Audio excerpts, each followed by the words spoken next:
di ba sabi nyo nga, wala kayong restrictions, and, kasi may mga pelikula ngayon, napansin kami din, na sobrang daring, na minsan hindi na talaga kailangan, na-exploit na rin yung mga bata.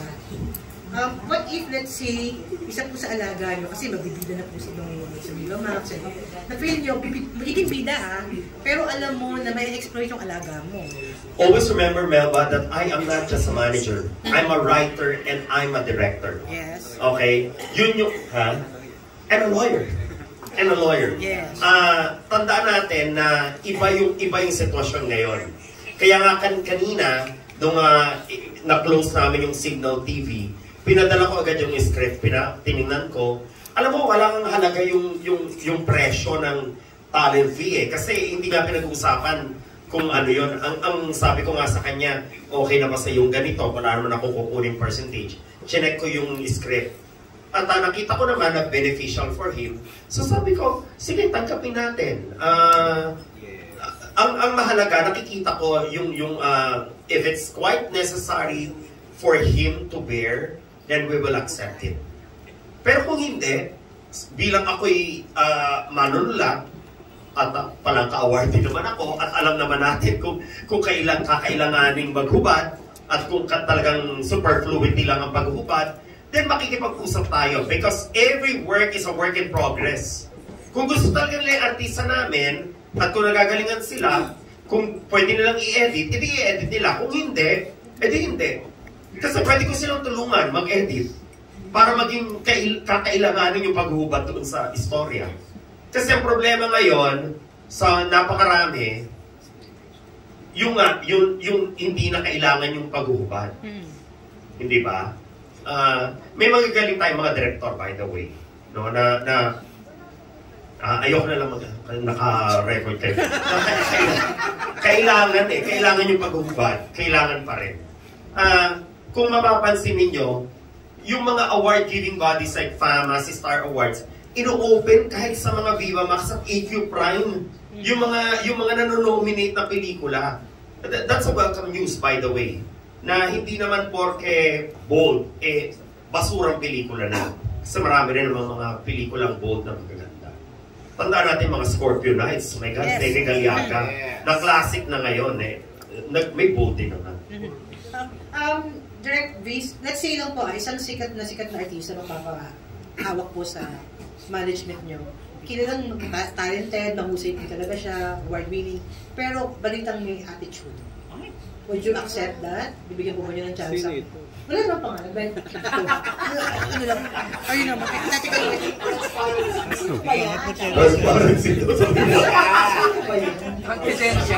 Unang-una, kaya siya sumikat dahil ibig sabihin may talent siya. Yes. Talent is something that it's quite easy for me to hone.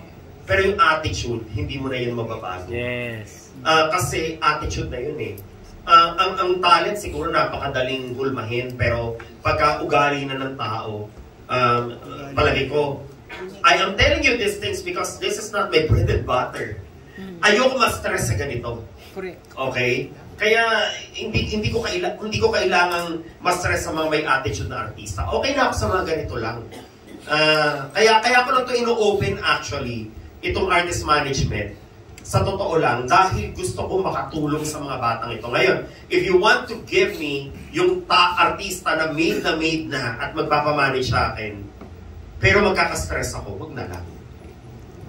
Pero pangalanan mo kasi baka kasi kaibigan ko, kasi kung kaibigan ko, baka tanggapin ko. Sino? Elizabeth Oropesa. Kung Elizabeth Oropesa, maki-manage ko. Kasi kaibigan ko yan. At magaling siya talaga. Ay, hindi ko siya kilala eh. Para i-manage Si Jerome mo manage mo. Sino? Si Jerome. May management siya, Viva. Nakapirma siya for 5 years. Ever na wala siyang manager? Of course, he started here. He started here. Alam niya yung pagsasama namin, 2 years yun. Hindi yung biro. Hindi biro yun. By the way, yung lahat ng mga pinapalaki ng media, mga wala yun sa pagsasama namin. So, dito ibang klase. gumaling. And I guess Mel and Pilar were witnesses to that na ang tagal namin hindi nag-usap ni Jerome because of Katips and Made in Malacanang. But when we saw each other in Malaysia, wala, parang normal lang. Tawag ng tawag si Jerome sa akin almost every minute. Asa ka kasi hindi kami sumasama. Alam nila Pilar yun. Hindi kami attitude. Gusto ko talaga magpahinga noon kasi galing kami sa isang tour din. Tulog kami ng tulog, tawag sila ng tawag, si Jerome tawag ng tawag, asan ka direct?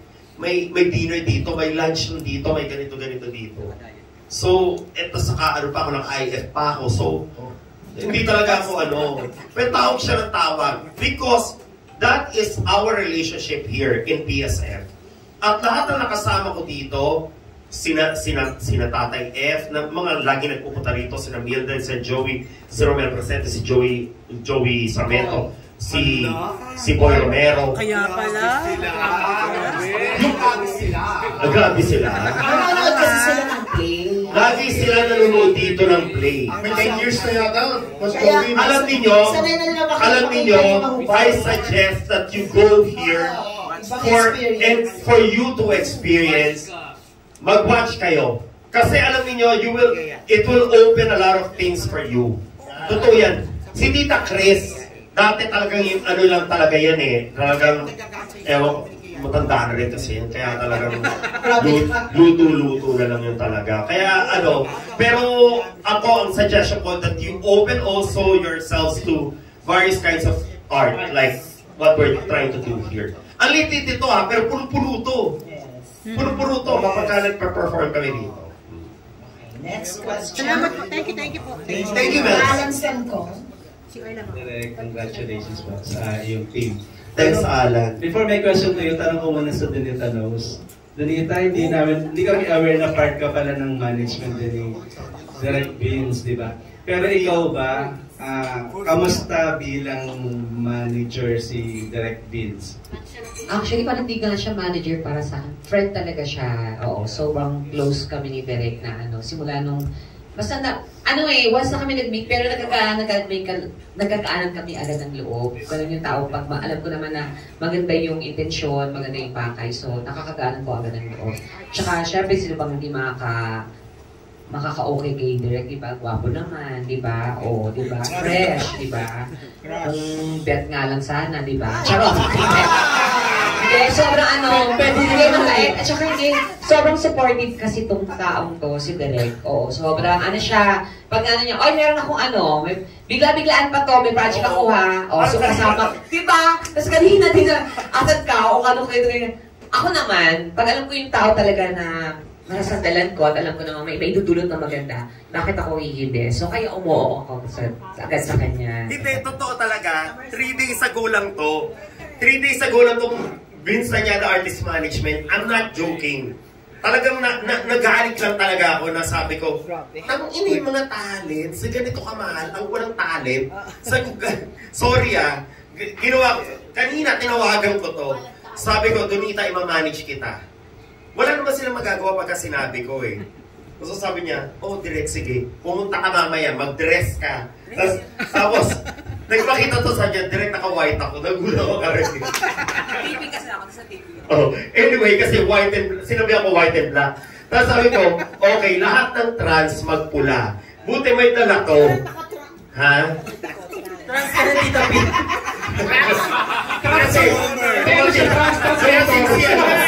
Dumating si Donita, nakapula. Ito, nakaputi na, naka-black na ito kanina. Sabi ko, magpula ka ron. Lahat ng trans. Sorry no. Nakapula. Buti, may tanatong pula. Di ba pagdating ko nakapula ako, delivery lang. Hindi, actually, pula yan, na-stretch lang. Naging pula. small kasi yan. Sumulpang ko talaga. Direct follow-up lang sa'yo. So parang nasa di ba? Kumbaga, may talent management ka na, director ka, producer. Parang matagal na rin inaantay magkaroon ng launching movies ni Donita. Di ba? All na ang tagal-tagal na. May plano ba kayo to have launching movie na kayo magdidirect na Donita? Yes! Sino yung magiging leading man niya na makakalap? Huwag naman, Okay. Ako, I always believe that as a director, I mean, yung film kasi, it's a collaborative form of art. Alam ko maraming director din na ayaw siya mapagsabihan. May mga ganon, di ba? Maraming director na ganon na, bakit mo kayo na ano? Ako yung director, ganon-ganon. Kaya lang, napatunayan nila Donita, yung mga lahat ng nahandle ko dito sa film, sasabihin ko dito, Dons, ano yung magandang i-ano natin dito, punchline natin dito, tapos mag-uusap kami, magko-collab kami.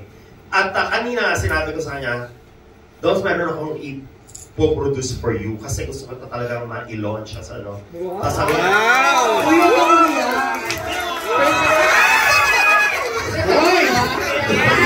punta na mo ka! Ang arte! Hindi kasi ano siya na... Hindi. Maarte lang siya. Ay, di ba talaga? Tapos, ano, sabi ni Donita, direct yung story sa akin magagaling. Sabi ko, walang problema. Pero for some directors, that is not usually the case. Kasi, why would you allow an actor to dictate, whatever? But, sinabi ko nga sa kanya, kasi nga ngayon, we are heading towards sa social media na ang dami-dami ng ad-libs, ang daming improv, okay? Recently, may improv movie tayo sa Prime, yung Comedy Island. So sabi ko, parang ang ganda nito na kapag pinroduce ko si Donita, all up namin na sa kanyang istorya, sa kanyang mga punchlines, syempre mag-i-inject ako, syempre ano, gano'n. But if you will ask me kung sino yung pinakamaganda niya na leading man, ako, I have to tell you, it's Tekla. Yes! Nakakatawa yun, pero totoo yun. Palagay ko, yun yung papatok talaga na, kasi sila yung nagbigay sa atin ng saya ng pandemya, bakit hindi natin i-release ang pelikula? Siyempre ayaw niya. Pero May iba pang leading man. pero kung meron man, siyempre, na ibang lalaki pa, siguro pag-iisipan namin ni Donita yun. Pero, kung tatanungin niyo kung kailangan kasama si Tekla, bakit hindi? Magandang kasama siya. What do you want to say about it? Yeah, ako, hindi. Kasi kami na namin yung isa't isa, diba? So I think, pwede siya talaga ako, kung magbibigyan kami ng chance ang gano'n ng movie, okay sa akin yung direct. At the same time, kung kailangan talaga, sabi nga ni direct, kung kailangan talaga sa scene at sa eksena ang mga bagay, kung kailangan namin maglaplapan, gagawin namin yun. Kasi yun ang hinihingi ng script. Okay? At kung ikakaganda naman ng pelikula, why not? Basta pagkatapos nun, tayo naman sunod.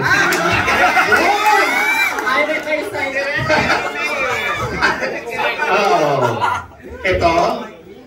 He's very young. He's just 17 years old, no? Ay, wag na pala. So, talagang binibuild up ko rin yan. Papalakihin natin yan. Kasi, bata pa to. Pero, nilaunch ko siya doon sa BL series namin na Twinkle Twinkle Little Star. Panorin niyo sa YouTube yun. Nasa YouTube na yun. Anong year yun? 2022 direct. 2022. 2021 po, last year po. Nag-produce po si direct ng BL po sa amin ng partner ko na si James po. Then, ayun naman po, naging success naman po with direct and direct genre. Si Genre yung nag-direct nung ano na yun. Ako yung nag-produce yung BL. Sobra yan. Million views na yun sa kasi nga, syempre maraming bakla ng pandemic. So, yung mga batang bakla. Kasi, we tried it sa mga mature na bakla with John Ray and Carl Ataron. No? Yung Why Love Why, I don't know if you heard about it, pero million views na rin yun. Tapos sabi namin, yung mga bata naman, so sila naman yung mga Twinkie, mga Twinks. So, daming nakapanood din nun, mga million views din yun. Very successful yung So, ngayon, nilalaunch ko na siya sa movie actor at hindi pa siya pwedeng mag-Viva Max or mag-AQ Prime because it's a minor. So, ginagawa namin, puro pag-build up lang muna sa talent niya. Last na lang po about kay John Ray naman. John Ray, nakita rin naman namin yung talent ko. You deserve to have an award. How hard, di ba? So, and nakita rin namin yung how daring you are sa ka-tips, di ba? Talagang all out ka. pero ano pa yung ipakikita mo after winning an award, di ba? Kumbaga, how far can you go dun sa pagpapa-sexy? Yes po. Nabigyan na po ako ng lahat sa ka-text mo, pinakita ko na lahat eh. So ano pa kung hindi ko napapakita, siguro yung laman loob ko na lang po siguro. Pero kidding aside, siguro yung versatility ko as an actor. Kasi we want to show VTAM and the Vinsanyada Artist Management, the branding itself, na we are not just actors. We are an actors who can convey and who can portray a certain character needed ng mga directors. So kung ano ang kailangan sa amin as a talent, we can deliver it as the best capacity na kailangan namin ipakita pa. So no limits. No limits, sir. As long, sabi nga ni Direk, all the way level 1, 2, 3 hanggang 6, as long as yung partner ay comfortable with bear, why not? Very European po kami ang training dito, na lahat kami ay open sa lahat ng bagay, into levels at to high. Basta po necessary sa story, then why not? Willing ka ba daw makipag-kissing scene kay Donita? Hindi lang kissing scene! Kung ano pa? Ikaw yung pipiliin. Of course. Close po eh. Na-close silang dalawa. Opo. Ginagawa na po namin kahit sa likod. So, wala na po. Once lang. So yun po, kahit sino naman po, basta kaya po ng story, then go po. Congratulations everyone. Congratulations.